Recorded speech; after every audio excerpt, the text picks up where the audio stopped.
BBC News. Statue of Liberty caught in White House immigration row. The Statue of Liberty was the focus of a monumental exchange between a White House advisor and a reporter after Donald Trump backed an immigration policy favoring the better educated.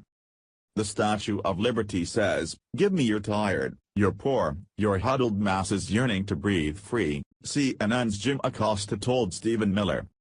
"It doesn't say anything about speaking English," Mr. Acosta added. Mr. Miller said the poem on the iconic American statue was added later. The immigration overhaul, backed by Mr. Trump on Wednesday, would curb the number of permanent, legal migrants allowed in the U.S. each year and prioritize those who can speak English or are highly skilled. Mr. Trump's senior policy advisor at the White House, Mr. Miller, said at a press briefing that the policy was compassionate. The question-and-answer session turned into a fiery row as Mr. Miller and Mr. Acosta clashed on the issue. The pair verbally sparred over the Statue of Liberty as a symbol of freedom and what it represents in relation to U.S. immigration policy. In response to Mr. Acosta's point about the famous poem, Mr. Miller countered by saying that it was not actually part of the original Statue of Liberty.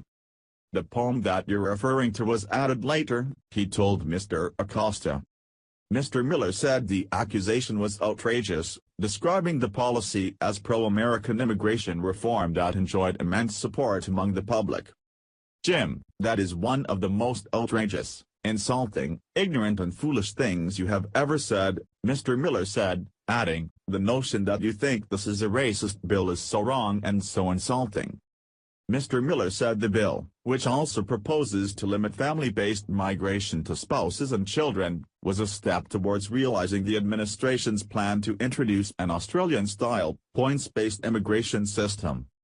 The bill still has a long way to go before becoming law and would be likely to face resistance in Congress from members of both parties.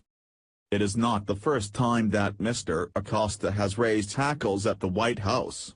In January he was warned by then-incoming Press Secretary Sean Spicer that he would be banned from future press conferences if he continued to argue with Mr. Trump.